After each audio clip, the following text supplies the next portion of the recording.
say something or? Oh, I was going to have the lights on. Oh, okay. All right. Sorry, guys.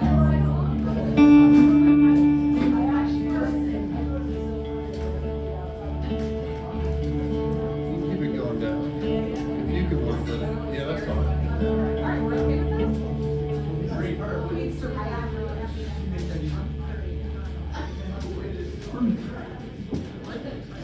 As I do with many of my shows, I've been starting for the last couple of years with an old southern holler. And the hollers are used in the Okefenokee Swamp in the northeastern part of Florida, southeastern part of Georgia as ways of communicating. This song has a slightly different meaning to me tonight, and that's why I'm just talking and prefacing just a little bit. This type of room, Luna Star in particular, but also in general in terms of a listening room, these are becoming fewer and far between in this country. Some of them are holding on in Europe, and I'm going to dedicate this one to Bree and Eric, and also to Alexis and Keith for.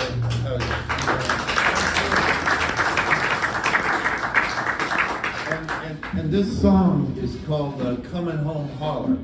And these sorts of establishments, listening rooms, where you are inspired to think, you're inspired to, I hope to inspire you to close your eyes and maybe think of what it would have been like in some of the older times when people were living the way they had to live when these songs came out. Not everything's going to be historical. I might play a song by Bjork, for instance, who knows? I'm going to be digging into history, and I'm going to be digging, kind of bringing some things up into the present. Are you guys ready? Yeah.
Well, I'm coming home again,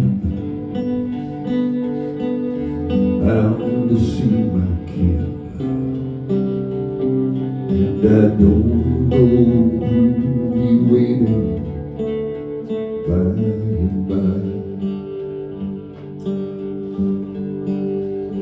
Well, I hope they let me in and try traveling, and I don't know who'll be waiting by and by. No, I don't know who'll be waiting by and by.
Gonna break, but I'll be strong. And I don't know who'll be waiting when I get home.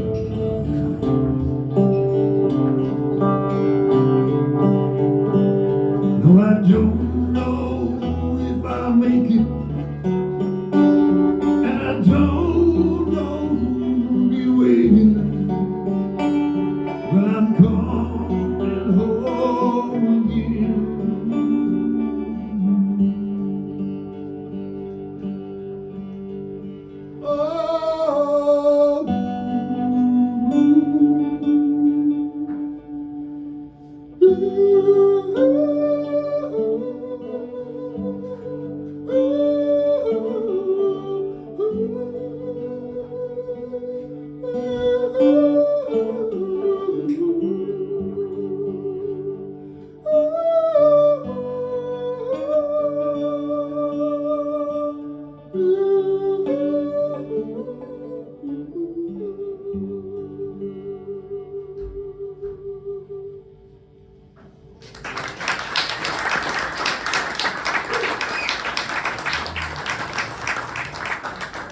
Thank you.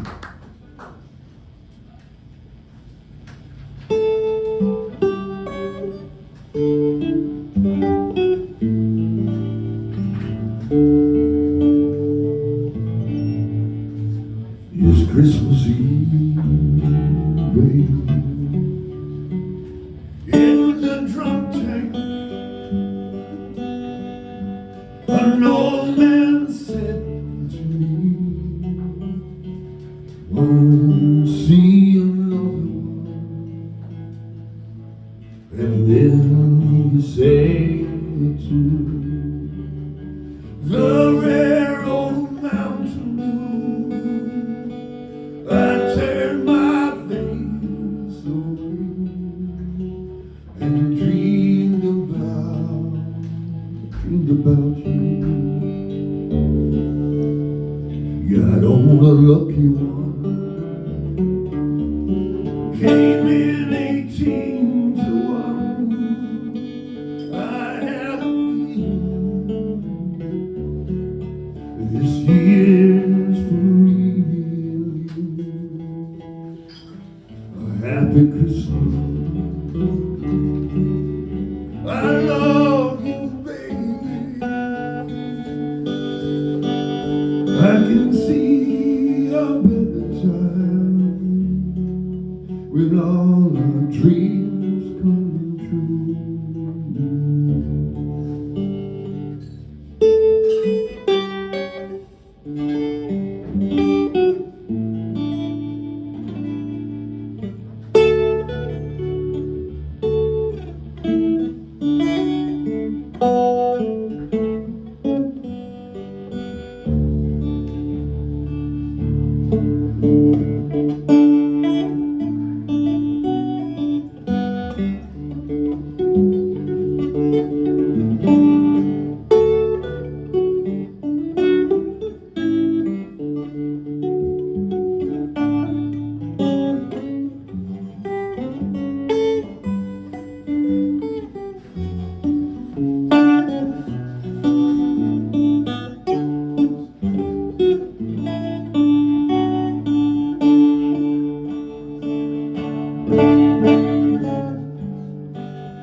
I could have been someone so good in love.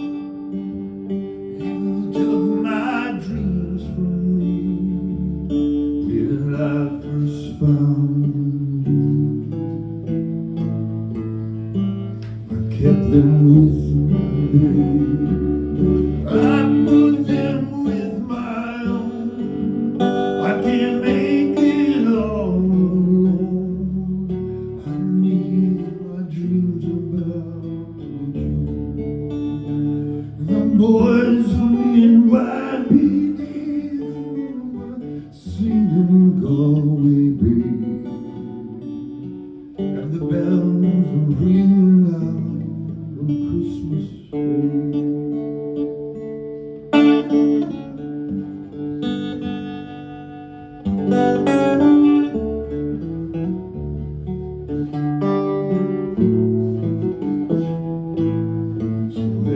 Christmas, babe. I love you, baby. I can see a better day when all our dreams come true.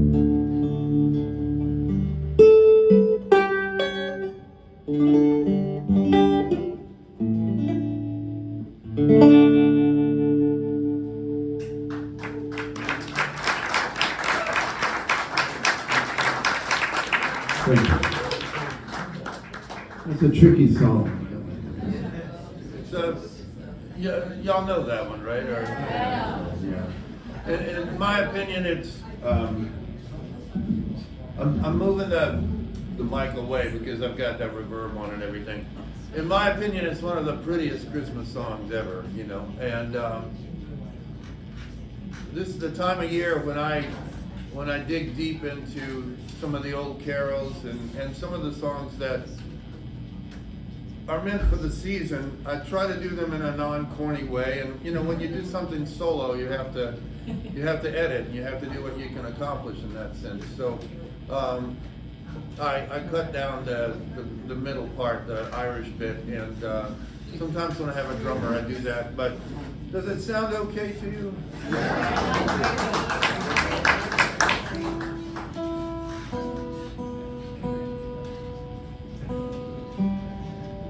You have a rare ability of making me want to listen to a Christmas song. Yeah. Believe me, I feel the same way. And what I endeavor to do with these things is do them in a way that Would make me stop and listen if I were walking out on the 125th Street, you know. And so.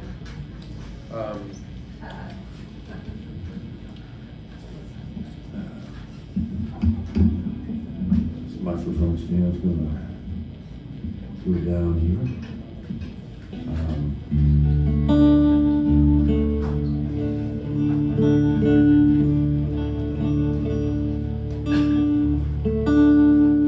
I assure you that if you know me for my Swamp Cabbage repertoire, which is the kind of up-tempo, edgier stuff, I'll get to that. I'm just in a mood to start it nice and easy tonight, if that's okay with y'all.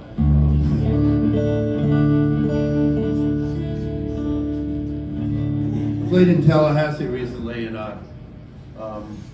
this is very unusual for me to play this song this early, but I really want to. I was being berated for not playing old blues. We were playing in a blues club that I loved there called Blue Tavern, and a man, he was a little bit, he was well greased, you know, and he said, you need to play the old blues. And what he meant was, you know, I had a guitar in my hand, so he wanted that Mississippi Delta stuff, and I don't do that, you know. I love it, but there's too many guys that really do that in an authentic way. And the foundation of what he was saying is that this swampy blues stuff that I'm playing is not the real thing. You need to play the Mississippi stuff, you know. The Florida stuff is, you know, doesn't do it. And I said, well, okay. How about, you said you want old blues. How about if I play something from 1653?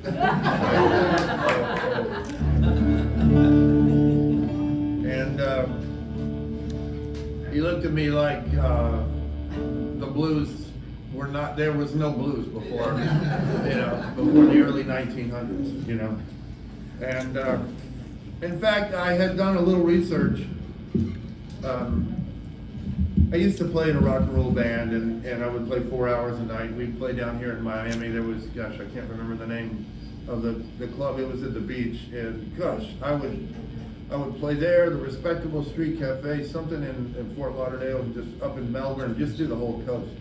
And I could not, after one night of that, singing for 4 hours, I had no voice. So I found a lady who taught me to sing opera style. And she taught me how to save my voice a little bit. Although I'm not sure on this next song I might demonstrate that I failed. But so anyway, I remembered my opera studies, and I remembered a song called Si dolce e il tormento, which if you speak Italian, that means the sweetness of the torment. The sweetness of the torment.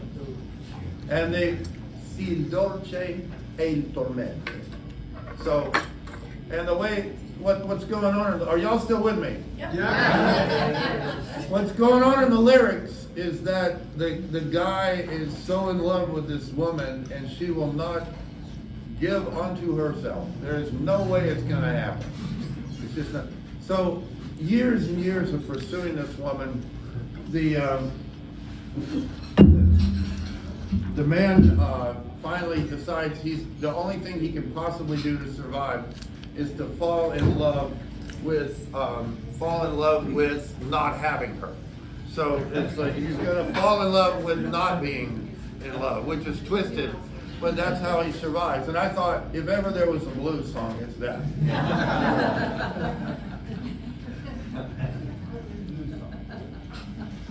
So here we go.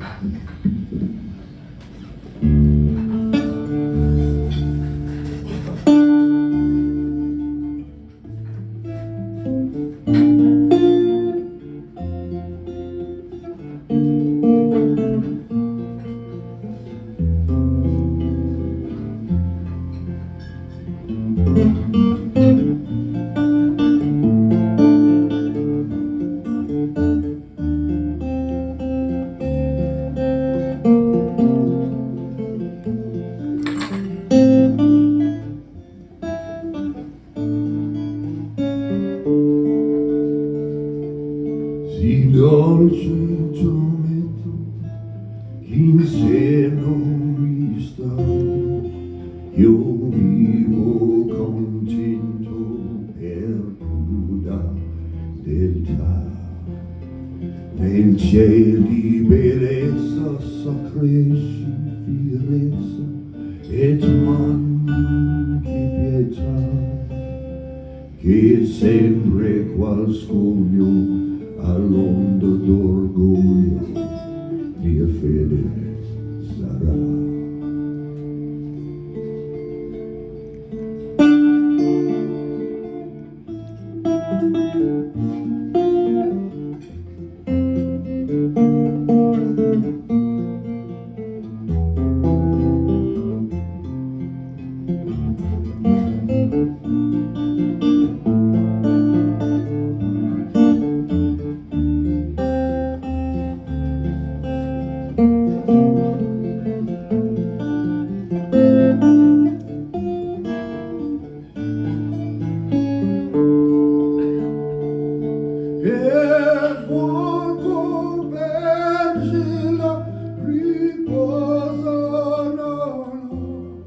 Nel porto del cielo riposo avrò, e sempre col corpo mortale, con rigido strale il cor mi piango, cangiando mia sorte col dardo di morte il corso nero.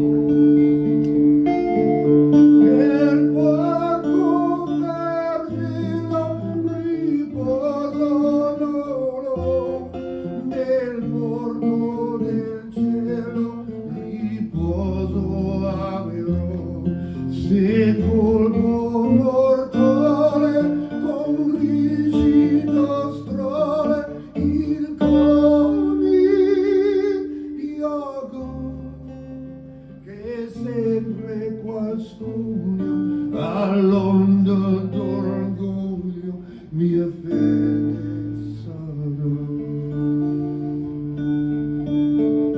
Si dolce tormento che in sé non mi sta, io vivo contento per crudeltà. Nel cielo di bellezza s'accresce fierezza et manchi pietà, che sempre qual sogno all'onda d'orgoglio mia fede sarà.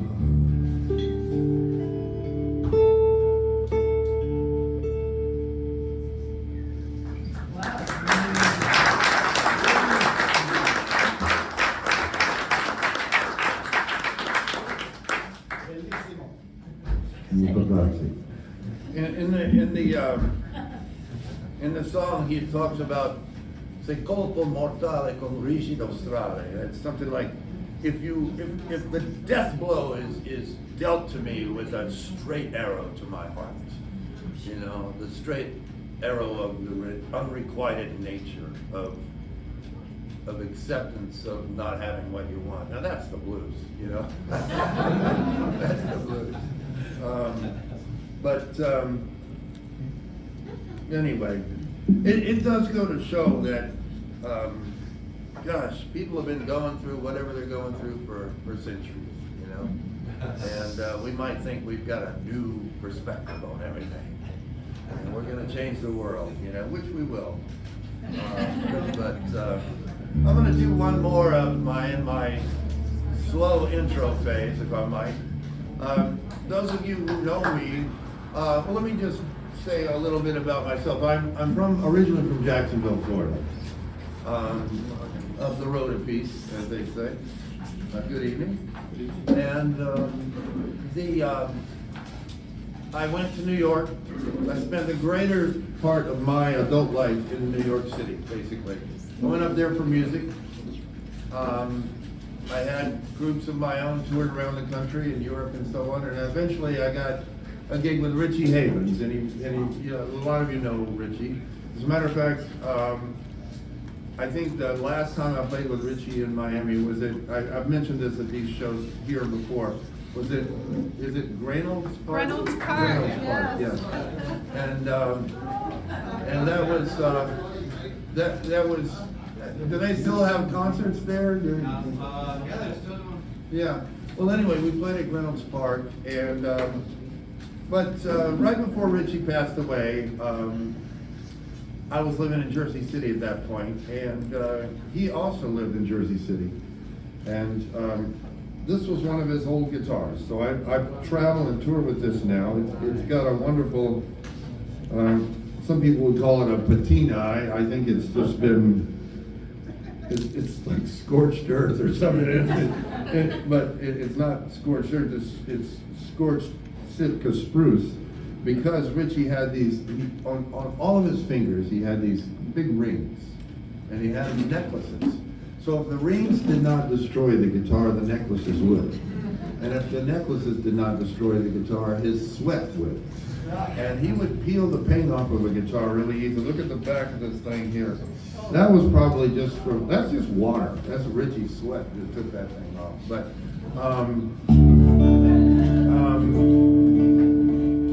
he didn't like them. He didn't like these guitars once they started looking like this, and he would abandon them.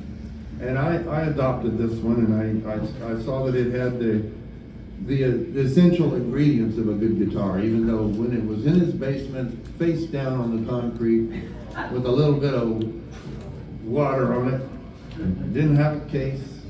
I said, Richie, can I use this one? It was like, what do they call it in a crypt of a cathedral, ossuary or something, where there's just a bunch of bones piled up? That's what it looked like. He had a bunch of guitars piled up in there. And he just didn't like them when they got looking like this, but I love them when they get looking like this. And so he let me keep it, and we got it in good shape. But now I tour with it, and people who love Richie's music, I carry it around for people to kind of see and experience. But this is a Richie Havens song. This song was likely recorded on this guitar because this is a 1967 vintage, and this was made the same year as his first album, 1967, a mixed bag. And so I don't know, it's a little bit, maybe psychedelic and a little too hippie babble, but I think maybe maybe there's some crossover there of at least tribute to Richie. So I hope you like this one.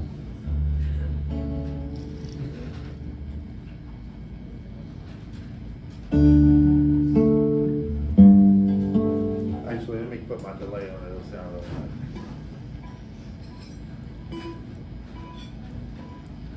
See, this is the kind of thing I do to Richie's songs that he would never do. I like to put a delay on it and tremolo and all that stuff.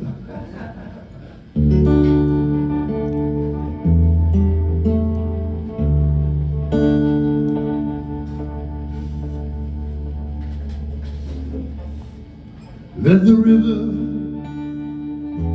rock you like a queen.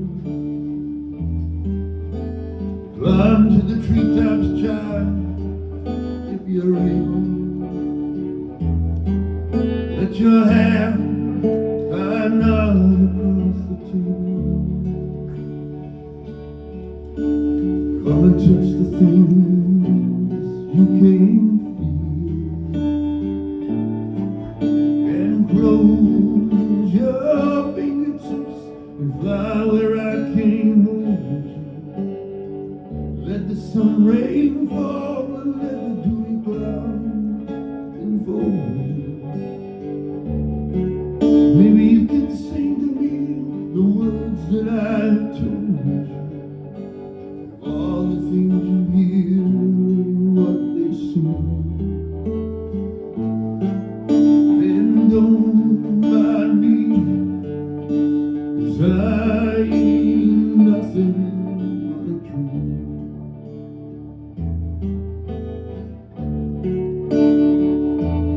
The mockingbird sings its different song. Each song has wings, all people belong. Those who hear think he's doing wrong, while the church bell tolls his one-note song, and the school bell tinkles to the throne. All of the things that you can't. Close your ears, listen to what I tell you. Following the market's things that may impair you. The songs that I am singing may despair or serve to quell you. All the things you feel ain't what they seem. Then don't mind me, 'cause I ain't nothing but a dream.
Are y'all still with me? Yes!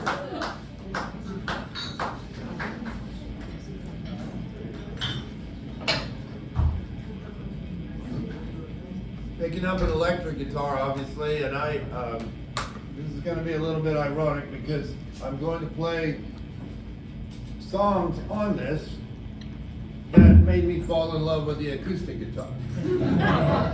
And I'm doing that because this is in a different tuning from the last one I picked up.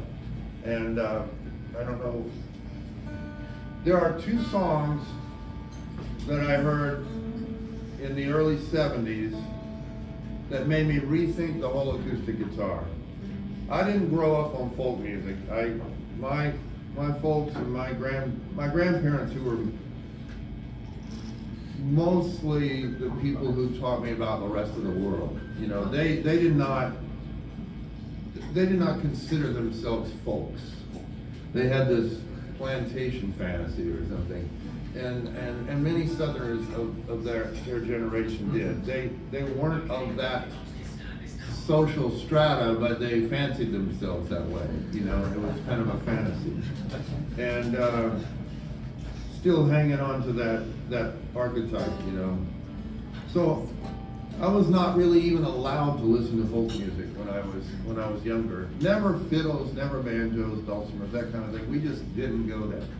We were above all that. And I talked to people later in my adulthood, and they would say, yes, there are two types of Southern families. There are families that consider themselves working class, and others that, whether or not they were the administrative class, they were the managers and the people that were leading everything. And they would never listen to folk music. Now all of that's changed now, but that was kind of a generational thing, or maybe that was coming out of the 30s and 40s and so on. That mentality was certainly a hold on of the old days. But, so I listened to Henry Mancini and John Barry, all the James Bond music and all of that kind of thing. That's what I heard, what they used to call easy listening, you know? And that's what I was exposed to. So I never understood bluegrass music or anything like that. Pete Seeger, that was off limits for me. But two long-haired bands kind of created a change for me.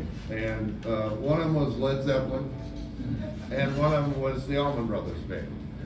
Now, I particularly wanted to get into this little two-song segue thing as soon as I could in the evening tonight, because the second song, which I'm going to leave as a surprise to you,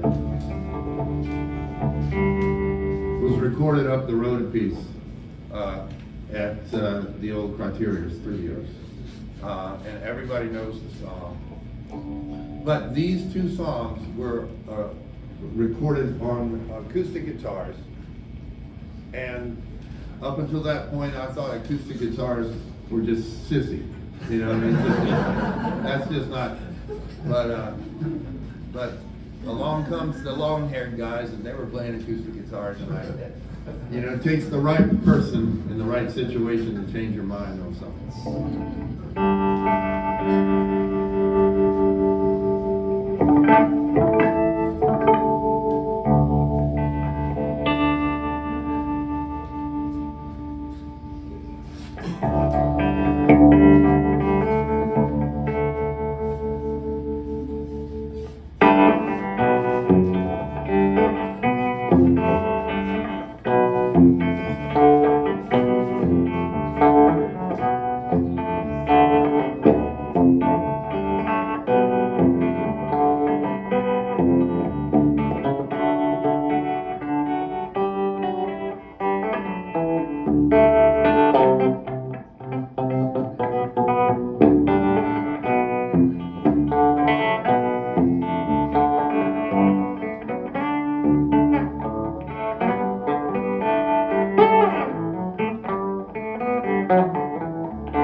I'm enjoying playing on this, so I'm going to retune it and play some swamp stuff from the Okefenokee, if that's all right.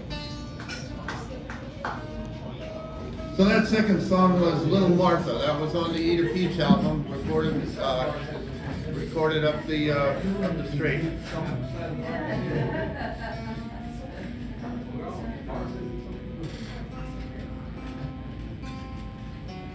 Thank you very much for coming out tonight. One thing I forgot to say at the beginning, and the reason I started off with the Coming Home Holler is because these sorts of rooms feel like home to me. They really are. It doesn't matter if I'm playing in New Hampshire or if I'm playing out in,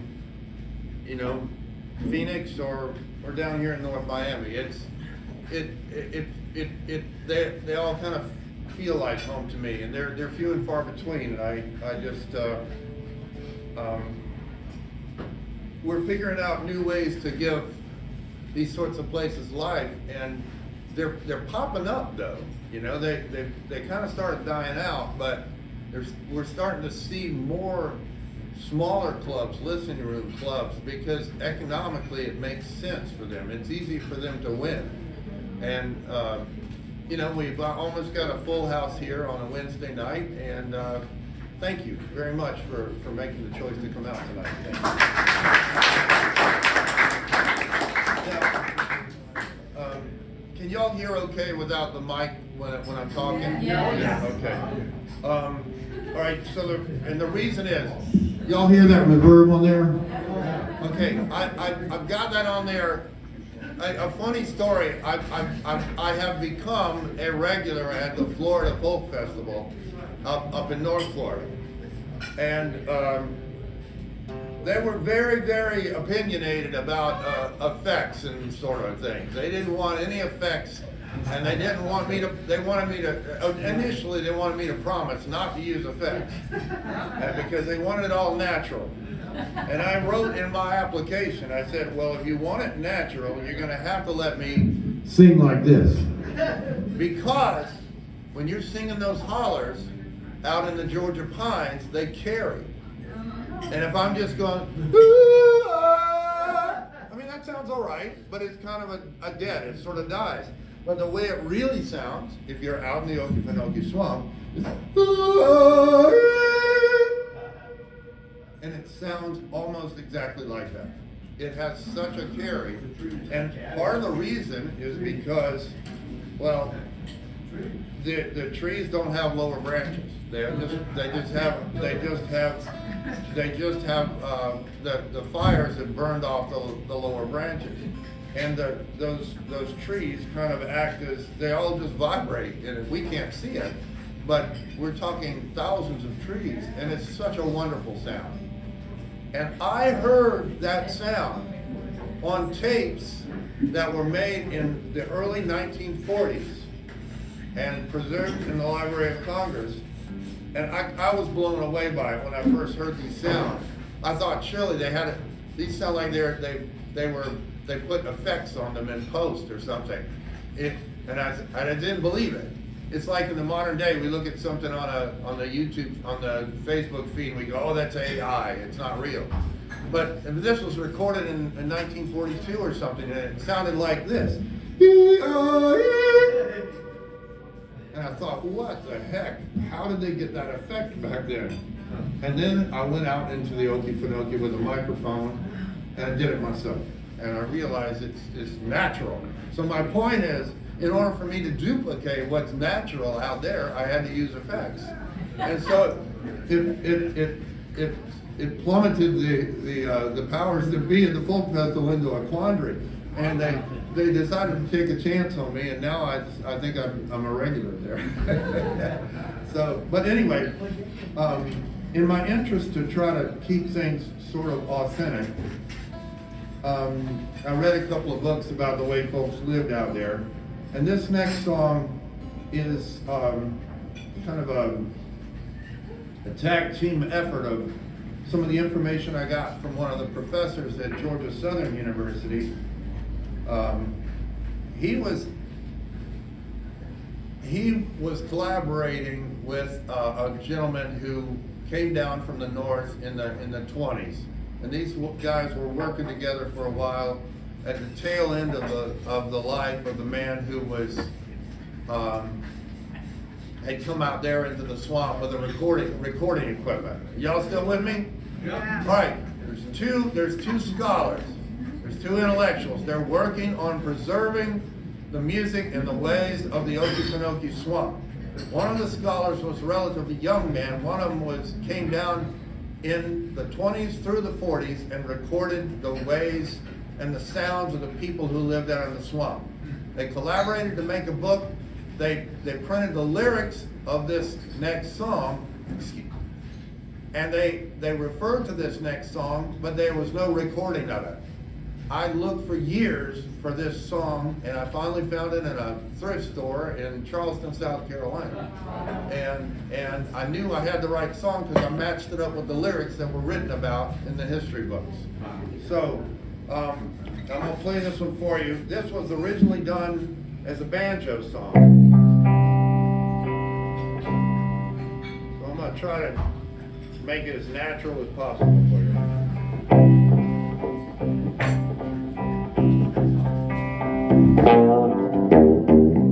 Can y'all hear that? All right. Okay, here we go.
Jaybird sitting on my hickory limb looked at me and I at him, and I picked up a rock and I hit him on the shin and he said, by golly, go, you gotta get my wheel.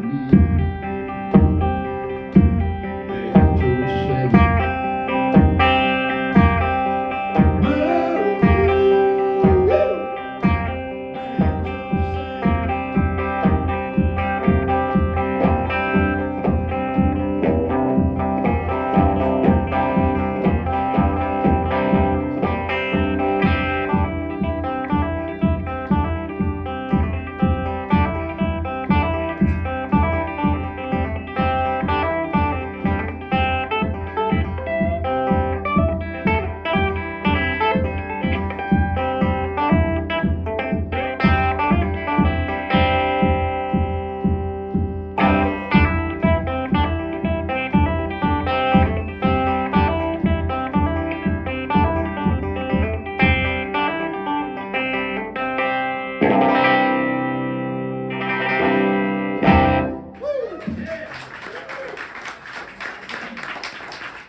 So this banjo playing kind of informed my, well, it's not really banjo playing.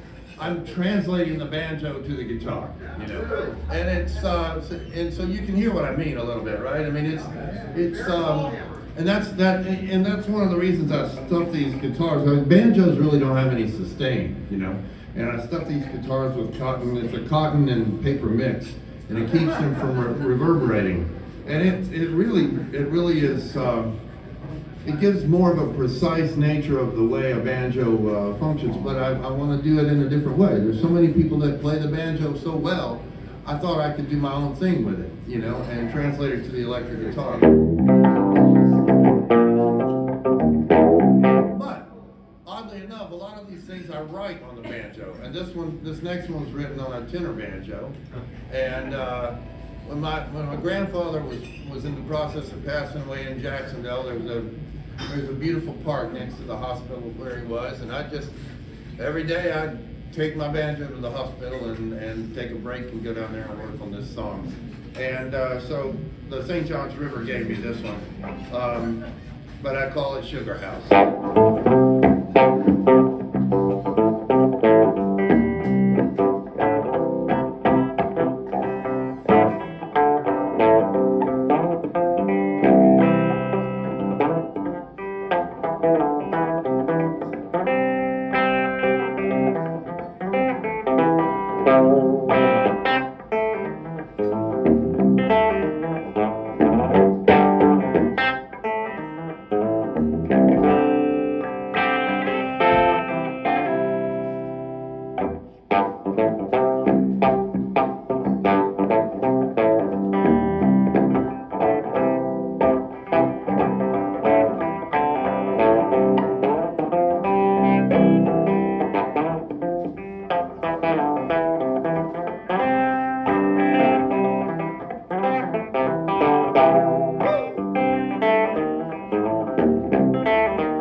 you very much.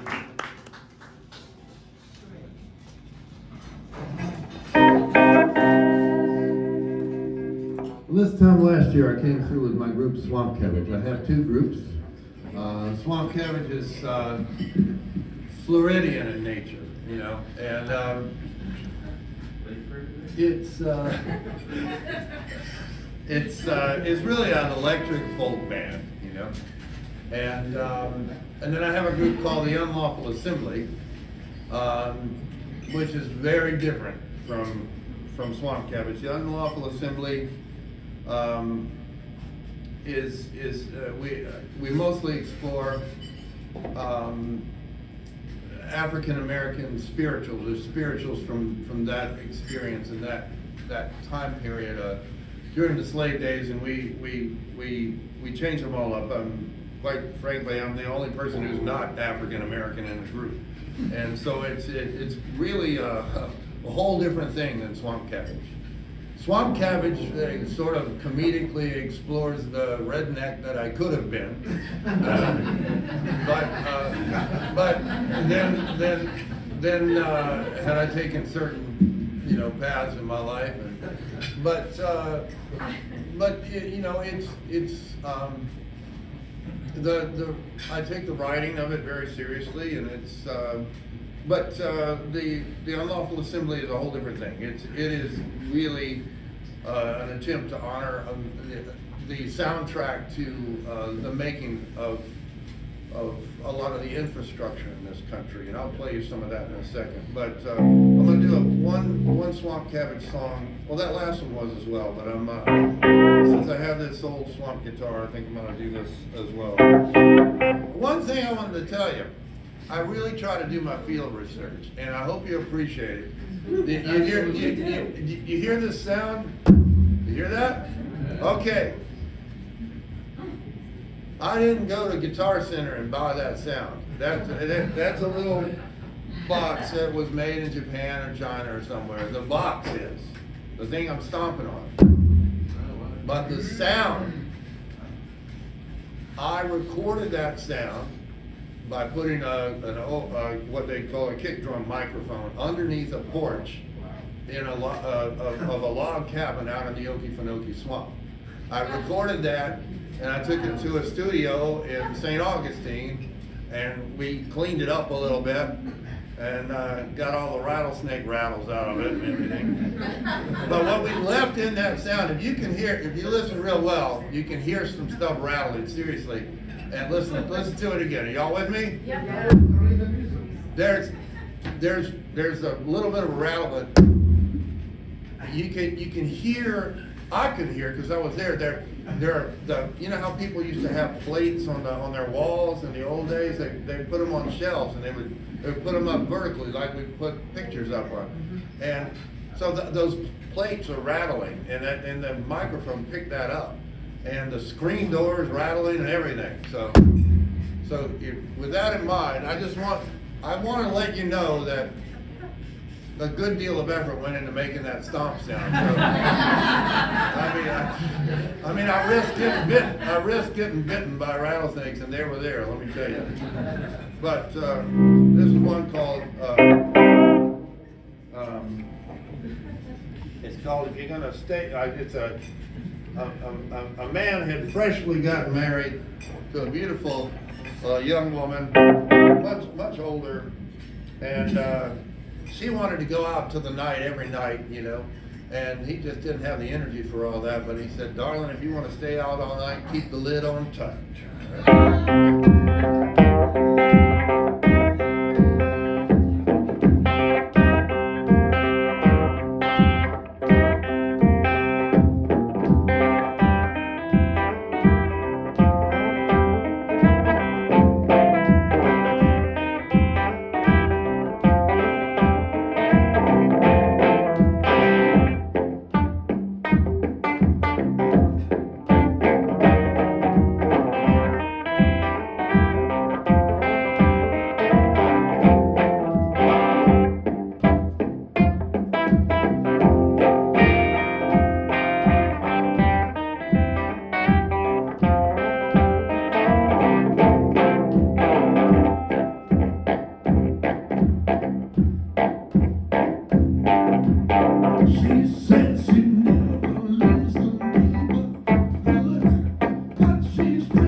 If you wanna keep your jelly fresh, you gotta keep the fungus out now.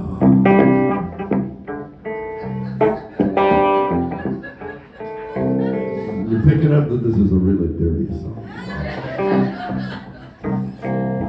If you shake it all night, keep the lid on tight. I told you it's the redneck that I could have been. If you shake it all night, keep the lid on tight. All right.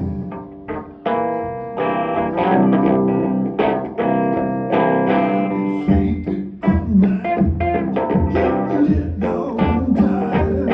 Come on,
the drummer in Swamp Cabbage he's one of my best friends. He's Jewish, and he says, Walter, you know that all amen business you do at the end of songs? He says, my people don't have anything like that in our music. He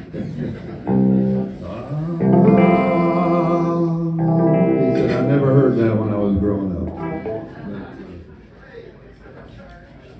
Are y'all having a decent time tonight so far? All right, I'm going to take you from the Georgia swamp to Iceland, if I can. Okay. Let's go.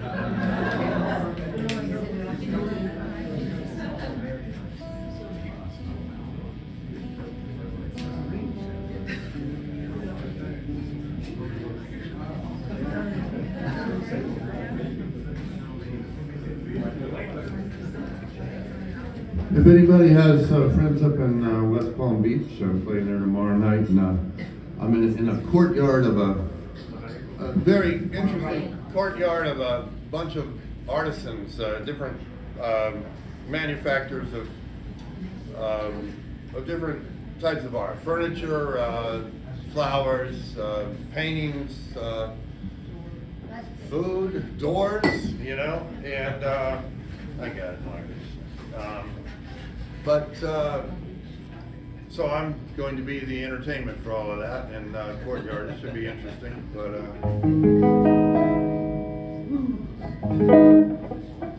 can y'all hear that all right?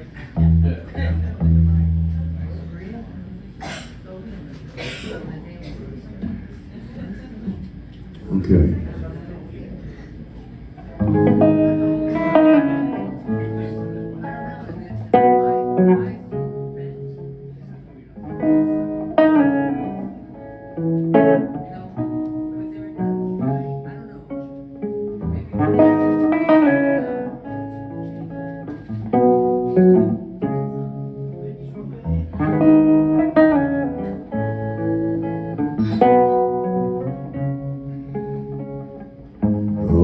Accidents that happen following the dance, Coincidence makes sense. Only with you, you don't have to speak. I feel emotional landscapes. They puzzle me, they confuse me. How can the riddle get solved and you push me off to the street of emergency? How beautiful to be a state of emergency. How beautiful to be.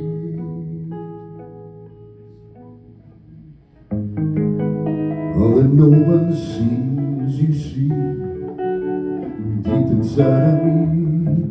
Every nerve that hurts, you feel. Only for you, you don't have to speak. I feel emotional landscapes. Only parts of me, they're confused. How can the riddle get solved and you push me up to the state of emergency?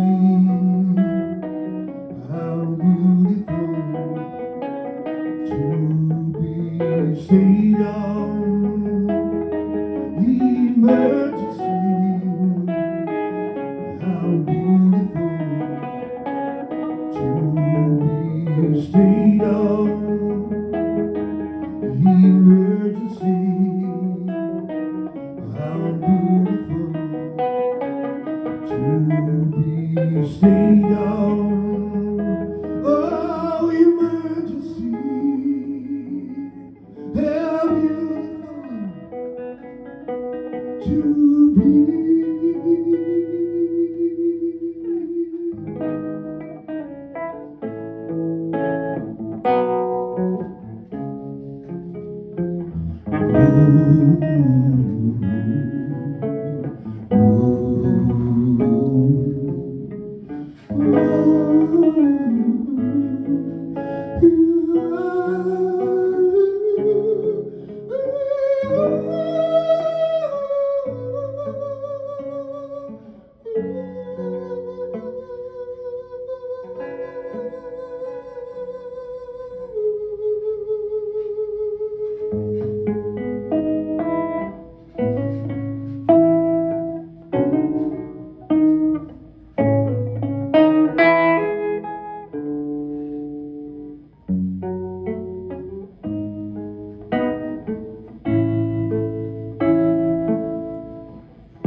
Has anybody heard that song before?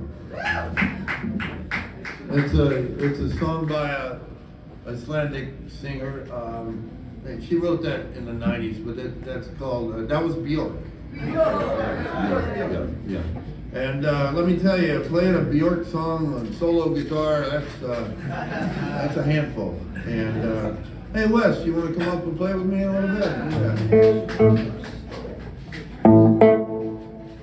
It's becoming a tradition to bring Wes up and play a little bit of trumpet.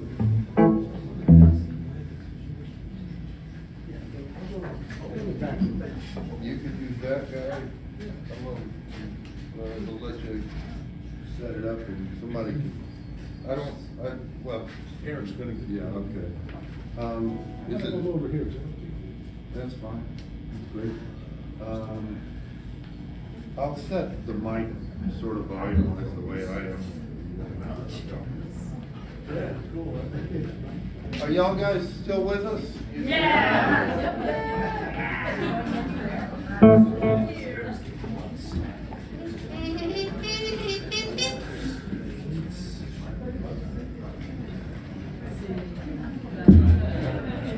What we did in my group, the Unlawful Assembly, is we took a bunch of historic spirituals and Amazing Grace, Steal Away, Old Black Barnabas, some of them I'm gonna play later. But these things that came out of field hollers and so on, work songs, and that album turned out really good. We did it in the COVID and so proud of it. But what we're going to do for the next record is, I have a couple of originals, but we're going to play songs that the spirituals inspired. And this next one is a Tom Waits song that the spirituals inspired. Oh, it's great. You good? I think so. Yeah, yeah.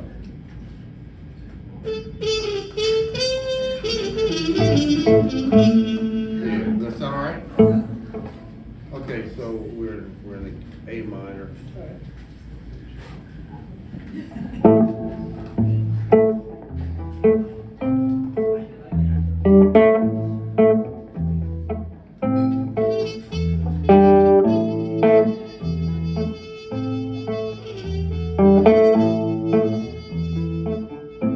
If you walk through the garden, better watch your back. I beg your pardon, walk the straight and narrow track. I walk with Jesus, save your soul. Gotta keep the devil way down in the hole. Got the fire and the fury at his command. You don't have to worry, just hold on to Jesus' hand. Keep you safe from temptation.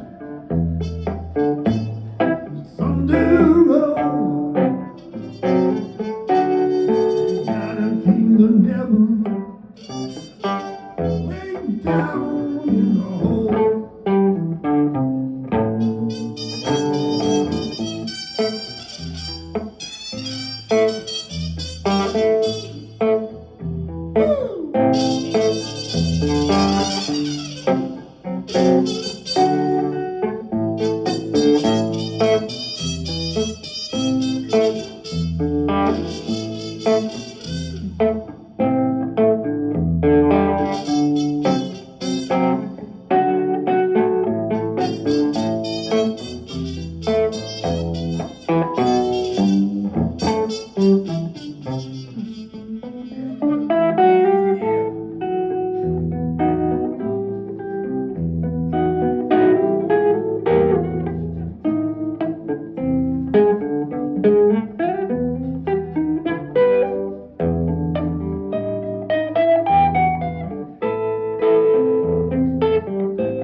All the angels sing,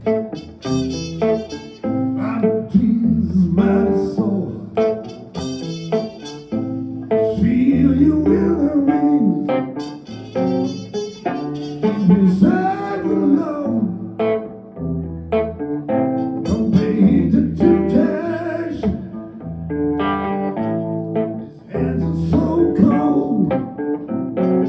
You gotta keep the devil way down in the hole.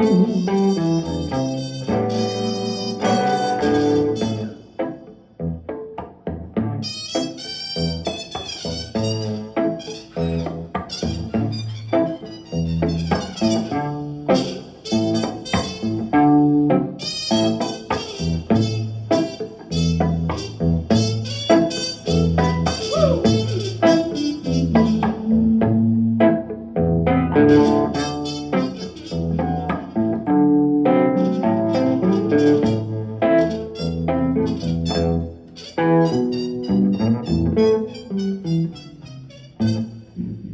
through the garden,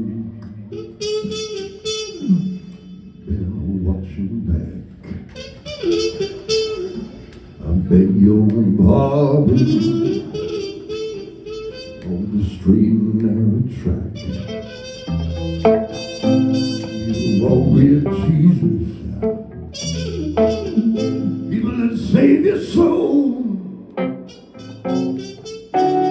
You gotta keep the devil way down in the hole.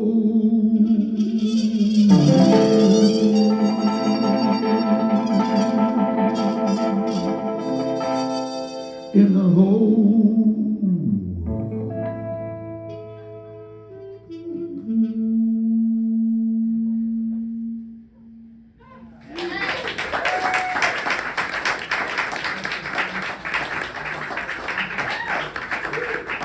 All right, let's just stay with me. Stay with me. Let's just do some things. Is that all right? You okay?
Standing next to the mountain, chopping down the edge of my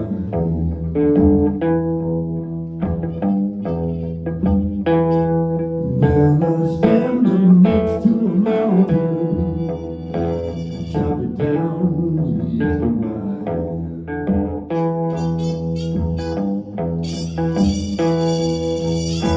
pick up all the pieces and make an island.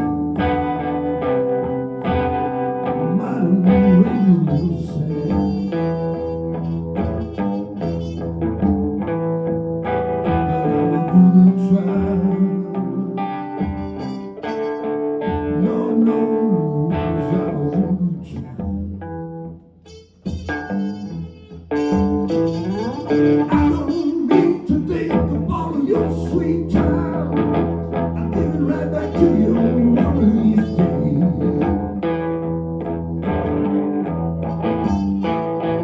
I don't need to think about you, sweet child. I'm giving right back to you one of these days.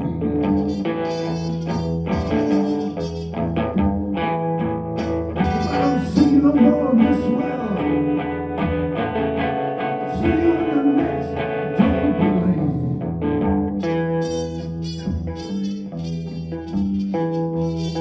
Cause I'm a foolish child.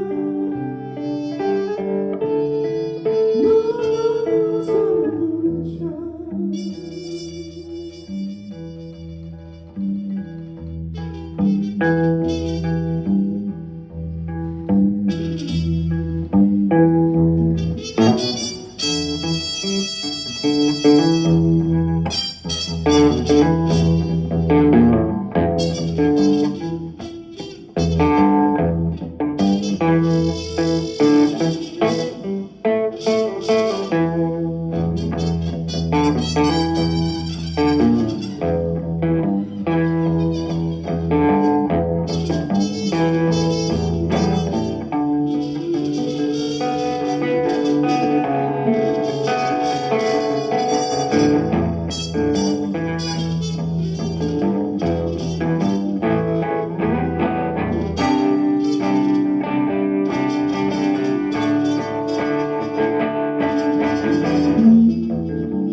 say every distance is not near,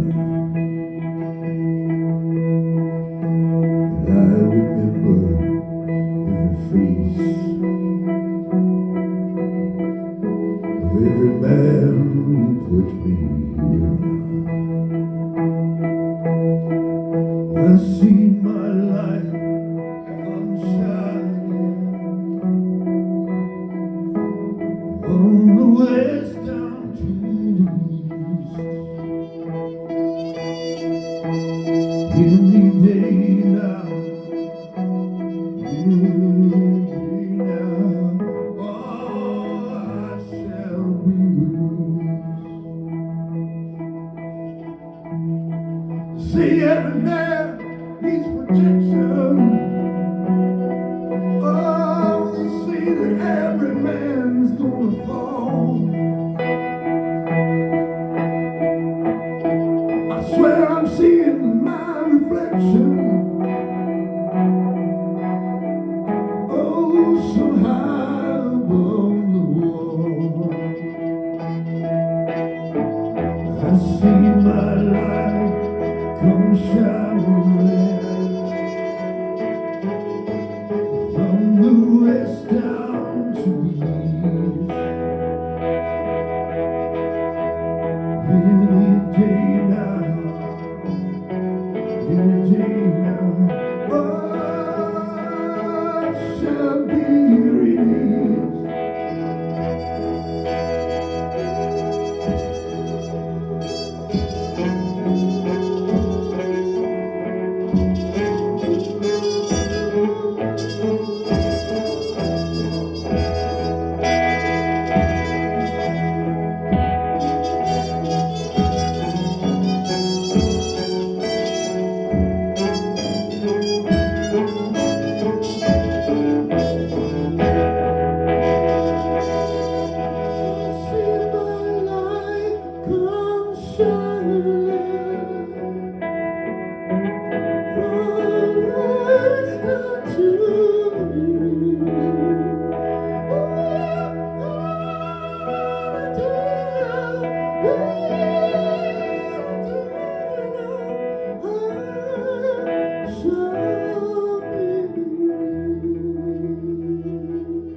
From the west down to the east.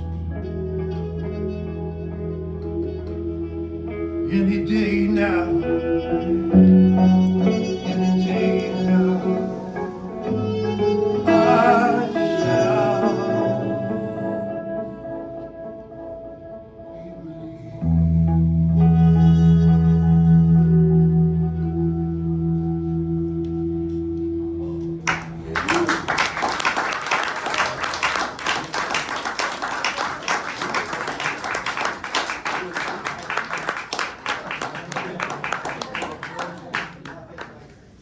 I'm going to do one more song to Wes, just hold on here. I mean, I'm going to do more songs than one, but one that was Wes.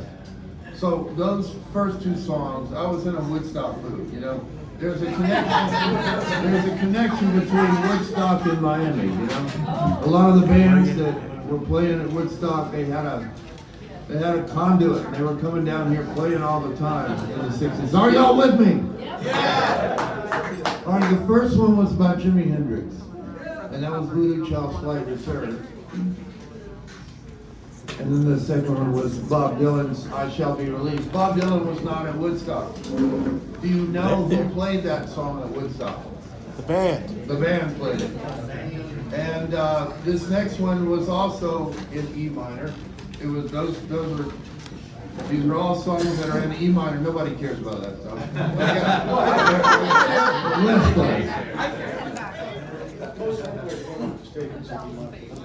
Yeah, well, it's really G, but you know, okay, that'll work. Yes. So, check this out. When I started studying these old spirituals, I met an organ player in an old AME church in Rosewood, Mississippi. It's between Vicksburg and Yazoo City. That doesn't matter, but for different circumstances, I met a church organ player, older black woman, and she told me, "Are y'all with me?" Yeah. I was trying to get her to teach me how to play some of these old spirituals. And I was wanting to know about the notes and the feel and all that stuff. And the first thing she said to me, "You have to understand, you have to know what key your preacher is in." And I grew up in the Presbyterian church. We never said those words. A certain hymn was always in one damn key, and that was the way it was. And at first, years ago, I would have kind of, my inner thought bubble would have been somewhat critical of that. You know, you need to, because it was just too fluctuating in nature. It was too flexible for me. Spirituality had to be rigid, you know? But that's not really the way I feel. Are y'all with me? Okay. So, anyway, but what that tells you about music, if you know music, well, the first thing I thought of was, what are they talking about? A preacher's in a certain key? And I went out and I bought some old gospel records, or I went to the gospel section of a bunch of different used record stores, and I thought, I gotta study this more. This is how I do things. And I bought these old sermons. I went into the store not looking for music, but for looking for recorded sermons that were recorded in the 60s and 50s of ministers preaching in black churches. And I understood what he meant. Because the guy'd be going, "And Isaiah said, come to the garden and go forth now." And I thought, he's singing. My minister in my church never did that. And as a matter of fact, I'd probably still be in church if he did sing in a certain key. But anyway, but it wasn't interesting enough for me. But anyway, but what that means is that this guy, if he can play any of those spirituals in any key, he's really learning the song. He's not just reading it. He's learning the relationships between the chords. You know, the first chord goes to the minor third, and then the next chord in the song is a minor sixth, and he can do that in any key. But that's not the way I learned music. And what was going on there, and I didn't know, but I was kind of stunting my sense of intuition about music by just learning certain songs in certain keys. So when it came time to play, the women were the first ones who exposed to me that I was not learning music in that sense, not really learning the songs, because females generally sing in different keys than men. You know, if you're going to sing a song like Satin Doll or something, and you're in a tuxedo playing at somebody's wedding, and a woman wants to sing it, she's going to sing it in a different key than Duke Ellington used to do it in. So you had to learn these things, and it's a different way of relating to music. But that's all to say that keys are important, and but you just have, when you go through life, I want you to remember this. Use this as a metaphor. Figure out what key your preacher's in. You know? And here's how the metaphor for me worked in my early days with Richie Havens. I had no idea how to play with Richie. Richie didn't tell me anything about how to play with it. He said he wants his guitar and my guitar to sound like one guitar. That's the only direction I ever got. And I thought, what the hell? It was like studying Buddhism, you know. Have you ever dabbled in Buddhism? I have. I went to a monastery for a whole summer, and the stuff that the monks tell you you always walk away confused. And then you go and think about it on your pillow, you know, while you're sitting cross-legged, and you know, hours later you figure out what he or she's, well, in this case, the monks, they were all dudes, but, you know, and you figure out what they're talking about. And that's what that was the effect that Richie had on me. Sound like one guitar. How do I bring something to this party? So I had to figure out, metaphorically, what key my preacher was in. And I had to figure out what Richie's relationship to the beat was. I had to figure out what his relationship to rhythm was. And everything he did. Y'all know the song Freedom, that was Richie did? It was everything he did. The light went off when I figured. Everything he did was a gallop. Was like a horse gallop. Freedom, freedom. Here comes the sun, dun, dun. Everything he did, unless it was a ballad. So when I figured that out, when I did that forensics, when I figured out what key my preacher was in, listen to it. I figured out what his relationship to the song was, what his relationship to rhythm was, and I could play with him. And I have applied that to playing with other musicians. Doesn't matter if, I remember Jack Shawty sat in with me one time years back, one of the best gigs I ever played with a human being. And we're doing that now. I'm figuring out what your feel is, you're figuring out what my feel is, and that's how you do it. And that's how we can play on the spot after never having rehearsed and that kind of thing. We just kind of make an assessment of, like, what's their feel, what's their concept of time.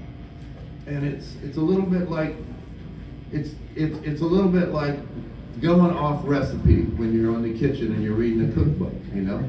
You don't want to put that much baking powder into it, you know? Put just a little dab. But it's still going to turn out, you're still going to cook biscuits, you know? It's still going to be biscuits. And so this next song is, what I always try to do with songs is, and I learned this from Richie, is just do the song your own way. The original version is probably the best that it can ever be. And this is a song by Joni Mitchell about that great festival. I'm going to try to do this my own way.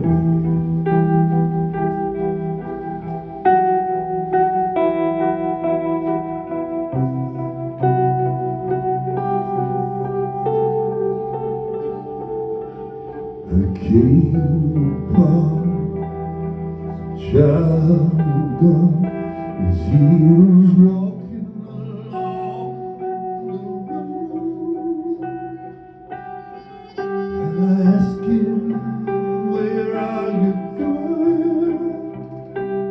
And this he told me.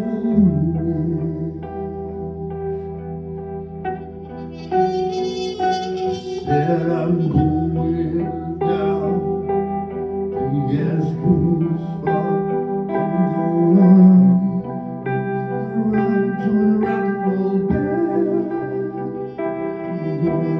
Camp out on the land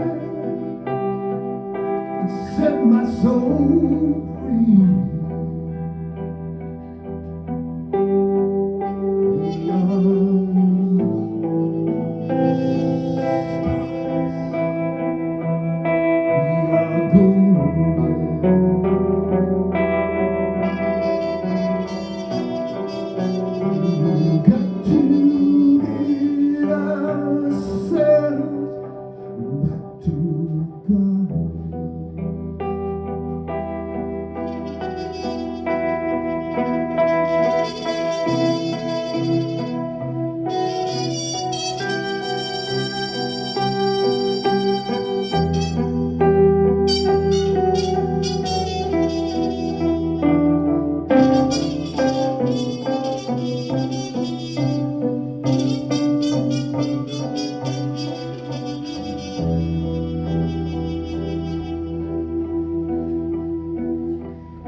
By the time we got to Woodstock, we were 500,000 strong. Everybody was breaking into song.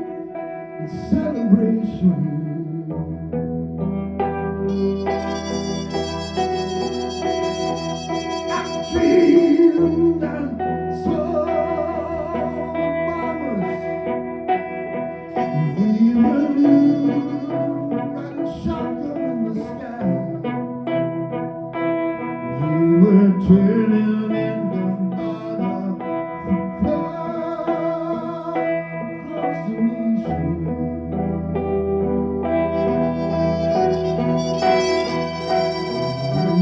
My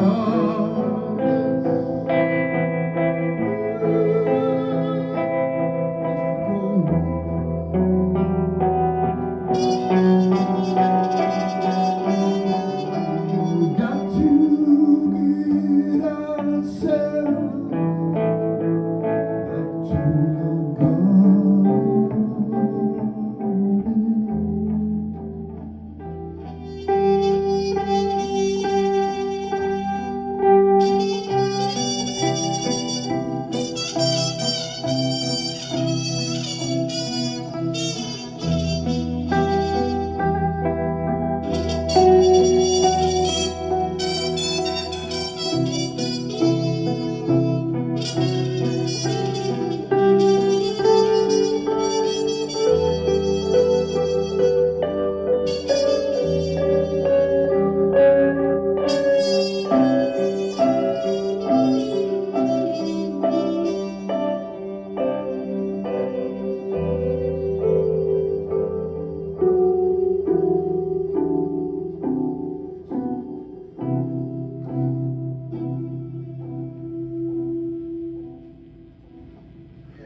All right.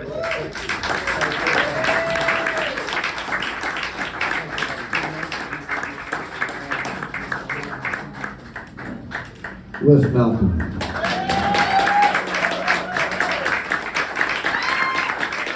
Thank you. You have got time for a couple more songs?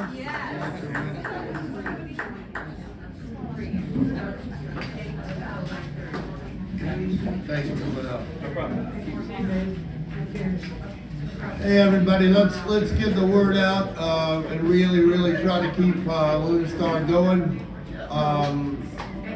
Bree and Eric are going to make a good dedicated go of it. Thank you for staying on.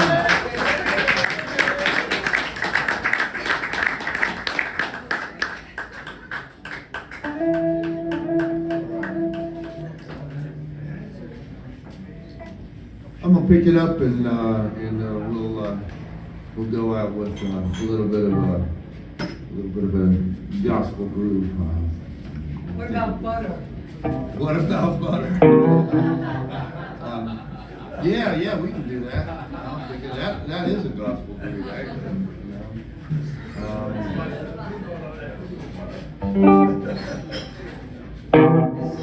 All right. I'm gonna play one before I do butter. This is one that I got from the Blind Boys of Alabama repertoire, and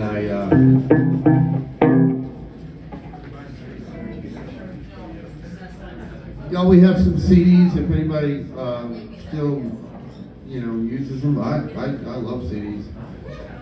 Anybody here hasn't seen me before? Anybody has? All right. Thank you for coming out. Thank you. This is on our new record.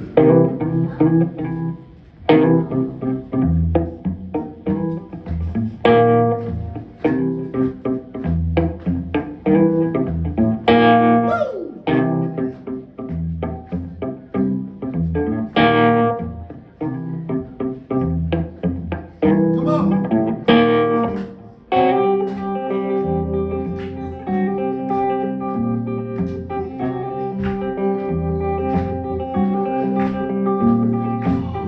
That bottle stood on the way.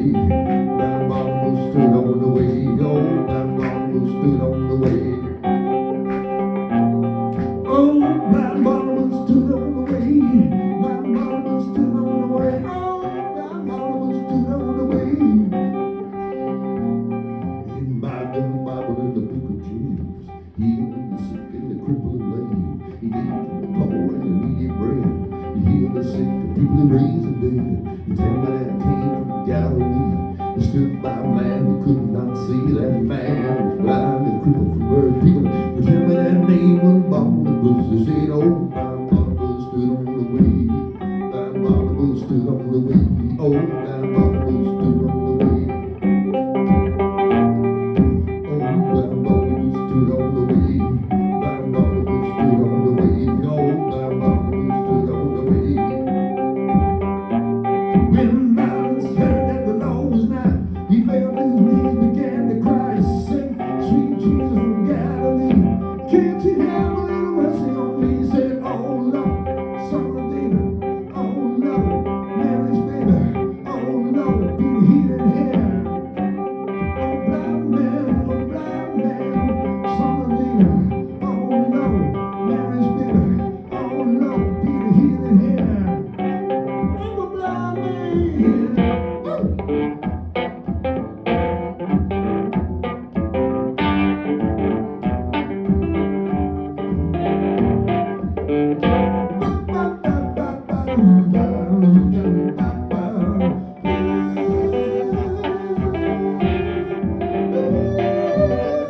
loose on the ground. He touched his eye with the palm of his hand, and all of his soul like a natural man. He said, oh Lord, son of David, oh Lord, Mary's baby, oh Lord, be the healing hand of a blind man, of a blind man, oh Lord, son of David, oh Lord, Mary's baby, oh Lord, be the healing hand of a blind man, oh Lord, son of David, oh Lord, Mary's baby, oh Lord, be the healing hand,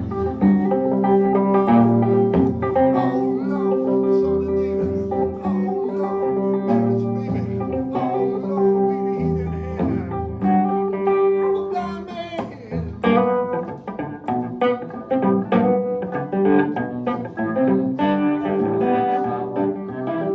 God Almighty. Oh, that Barnabas stood on the way. Barnabas stood on the way. Oh, that Barnabas stood on the way. Good God Almighty, have mercy on me. Woo!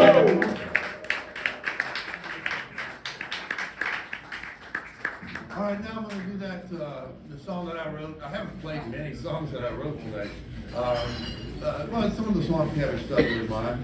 Have you had a good time this evening?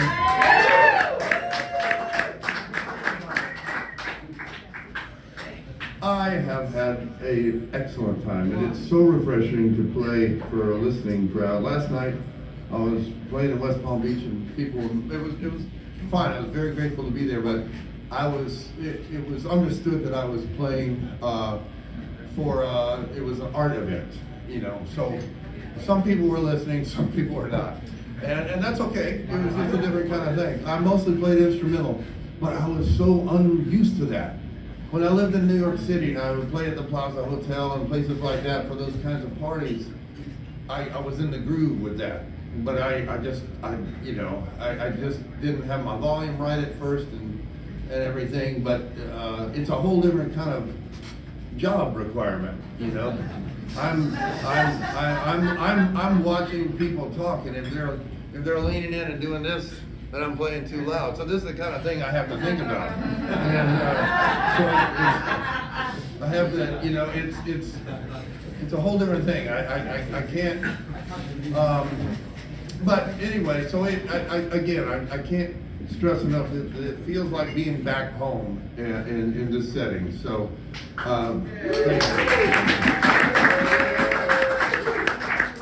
Tomorrow night, I'm playing in West Palm, but it's going to be more of a concert kind of thing like this. So if y'all have friends up the road a piece, up the road a piece, let them know. I'll be there. Check my website and you can get the details there. But it's called the Interior Collective or something like that. Yeah, is that what it is? So. All right, Keith had requested a song called Butter. Yeah. we have this butter thing going. I can't go to Whole Foods without thinking about you. You still got me. Yeah. So anyway, this is the opposite. This is a story about the opposite of Whole Foods.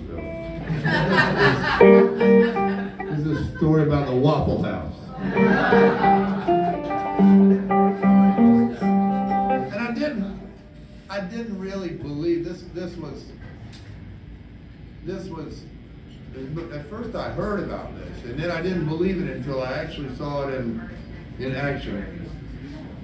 You know when you go to the Waffle House and they've got those red Naugahyde chairs there, and it's kind of like the waiting room. If the Waffle House is busy, you have to sit on those chairs. And the system is, you sit on the chairs till your turn comes up. And there's nobody to moderate this. It's just we all have to be aware of who came in and what time. And it's kind of it gives you hope for diplomacy and democracy, you know, that we as a country can survive in harmony. Just go to the Waffle House if you need a little assurance. Because everybody's there, the people who voted for all manner of presidents and so on, all parties, they're all at the Waffle House. And and they're getting along. It's kind of it's our hope for world peace. The Waffle House. It really is. But one of the things I dislike. I like a lot of things about this country, but one of the things I don't like is that there's this. When I first had a job as a young boy, I was always taught the customer is always right. Right? Okay, we were probably all taught that. That's not the way it is in France, for instance. And I love France. I speak French pretty well, and I love that the French they have a standard, you know. And if you ask for something and it is not going to it is not within the bounds of what that establishment does well, they'll say they can't do it, and they'll let you walk. And there was a for instance, but things are changing in the United States. There's a wonderful coffee house in St. Louis, and this guy just opened up. He had a long beard, way longer than mine. There was nobody in the coffee house. Are y'all with me? I go in. I'm used to going to these coffee houses, and I'm used to ordering, just like so many people, exactly what I want. I go in and I say I want a double espresso with about half an inch of water and add some frothy half and half. He goes, and he had been open for a week. There was no customers in there except for me. He goes, I don't do that. He says, I don't do that. And the American in my thought bubble in my head was, I'm the damn customer. I got money in my head. I'm gonna turn on my heel and walk out of here. But then I thought, this guy's willing to lose me. He's willing to lose me. And I thought, I gotta give him a shot here. And this guy made me. He said, based on what you said, and he said, I'm doing this drink, and in this part of Florida, everybody knows what these are. But because of Cuba and so on, he said, I can make you a cortado. And I'd never had a cortado before. And it was the best cup of coffee I've ever had in my life. The way this guy made it. He did his cortado his own way. And it was a wonderful lesson in trusting people who are really proud of their work, you know? And, when somebody comes up to me and asks me to play the blues, for instance, I have to hold my own and say, I don't do the Mississippi style blues.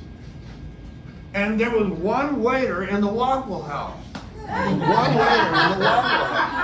The only Southerner, I thought, and then I realized they're almost all like this in the Waffle House. And I saw my drummer go in. He was all gluten-free. He was from New York. Everything had to be everything had to be pure, and it went into his body, and I took him straight to the Waffle House. And he ordered grits, which he had never tried before. He was willing to try grits, but the deal that he made with himself was he was not going to have butter. And he ordered grits from that waiter, from the table server guy, at the Waffle House. And the guy at the Waffle House, he did the French thing. He did the thing that the guy at the coffee house did. He goes, I'm sorry, sir, but they gonna be butter. They gonna be butter. And I just thought, there's hope for this country. It's good. We won't do anything for $1, you know? And I just love that. And Mark and I were on we played a private party in northern Georgia last year, and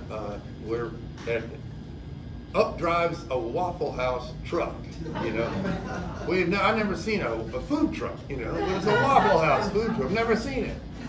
And it was straight from the home office, which is in northern Georgia. And I got to ask them, I said, is it possible to get grits without butter? And they said, no, it just doesn't make any sense to us. But anyway,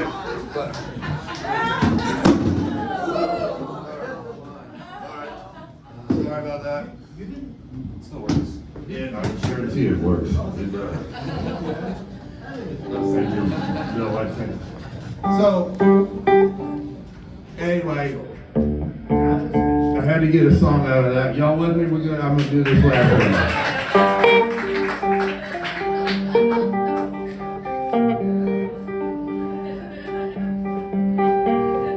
I'm Sally, Pavlov's man. Move up the iron with the aerosol.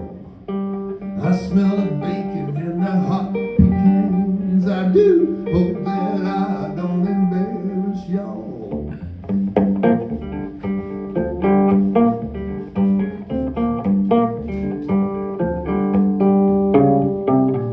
I get the feeling that this place is under your cosmopolitan suspicion. You very nearly made a fatal blunder. You order grits with butter missing. They gon' be butter people where you're from. That's just the way this kind of food gon' come. They gon' be waffles when you come into the house. They gon' be butter when you come down south. Scour the menu through the laminate. Anything on it subtle or insipid. Look how the pictures on it obviate. They gon' be smothered in lipids. Butter people where you're from. That's just the way this kind of food gon' come. They gon' be waffles when you come into the house. They gon' be butter when you come down south.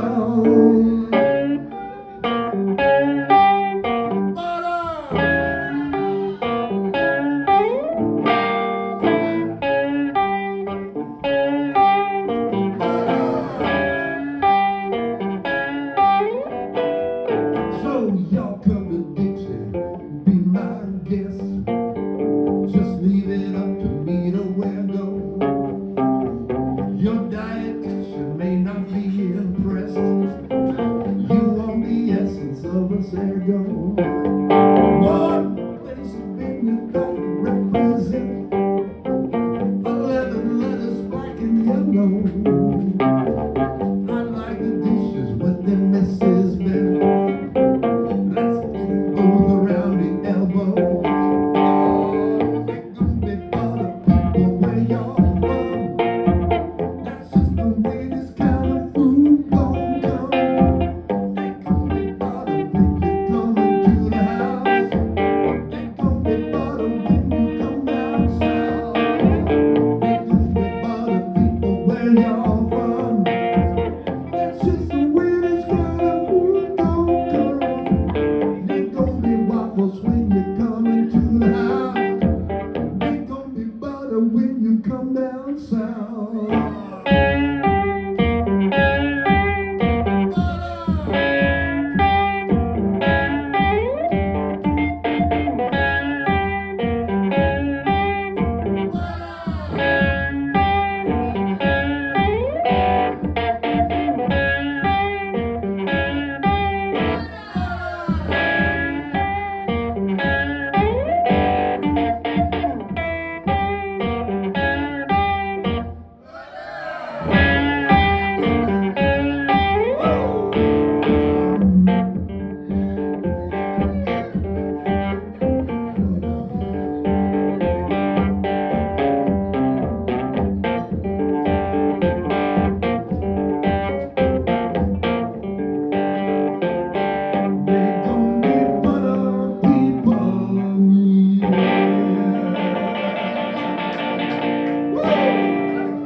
Thank you, Bree. Thank you, Bree and Eric. Keith and Alexis. Thank y'all for coming out. Tell people about the place. Let's keep it going. And I'll see you next time I come through town. Thank you.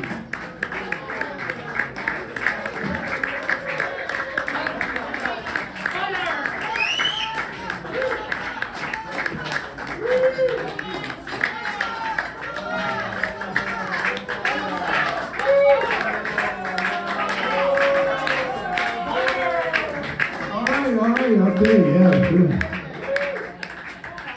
I won't leave the stage and make you go through all that stuff.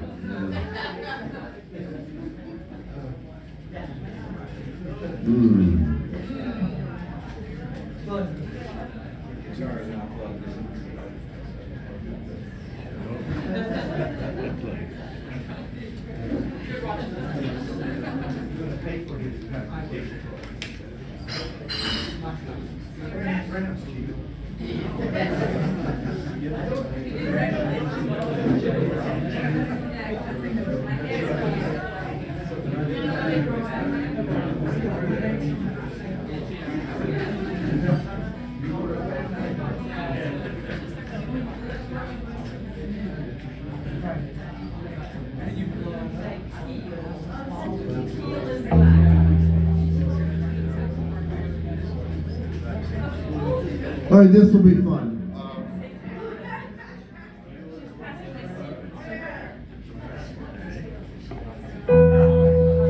You know, I played some songs from Woodstock, and my intention is mostly to honor that music, and I really don't think I'm too much living in the past, but I'm trying to give this stuff a little bit of a new life, you know, and I play for festivals where there's mostly 20-year-olds out there, and a lot of these folks have never even heard some of this music, and it kind of blows their mind that the songs are so good, you know. And here's two examples of some songs that were not at Woodstock, but they came out in 1969. So check this out. And so it was in '69. It was in August of '69. Are y'all with me? I'm going to do these two things, and so.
different day ago. Turn cartwheels across the floor. I was feeling pretty seasick. The crowd called out for more. The room was humming harder as the ceiling flew away. I called out for another beer.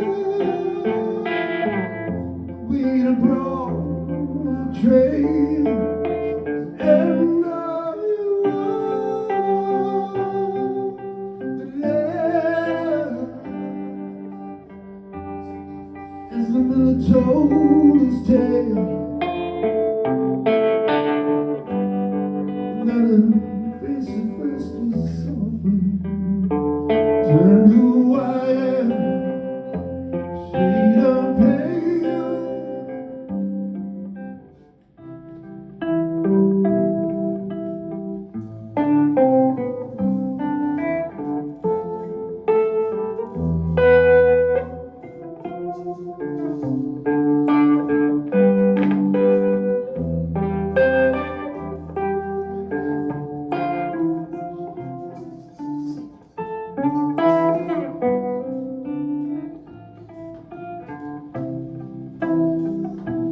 Said there was no reason,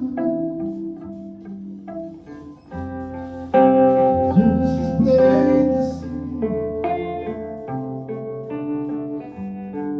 and I stumbled through my playing cards. People I just could not let her be. One of the 16 Vestal virgins who were leaving for the coast.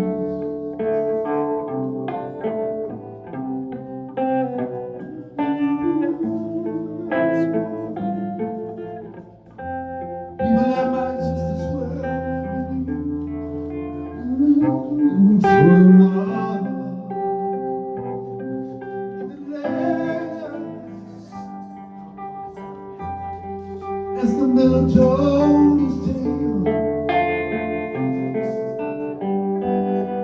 Not a face at first just ghostly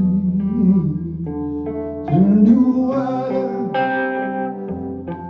shade of pale. She said there was no reason. Truth is plain to see. And I stumbled through my playing cards. Well, I just could not let her be. One of the 16 Vestal virgins who were leaving for the coast.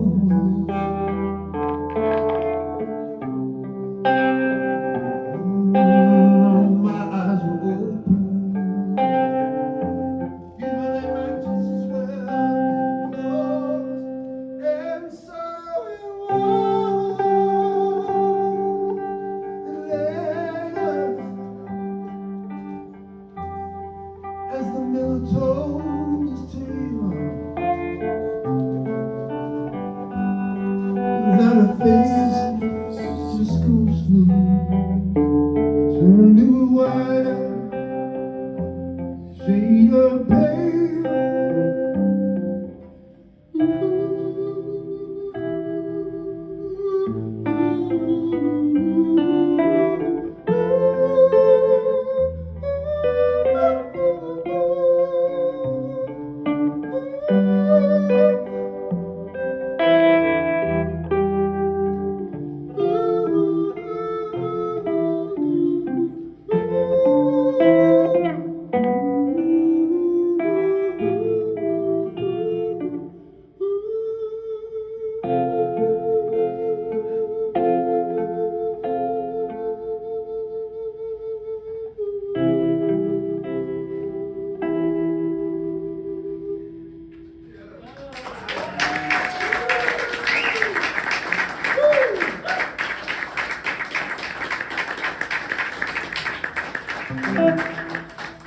realized I ended the show the same way I started. Remember with that Amen.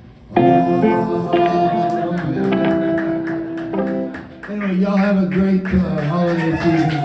Thank you so much.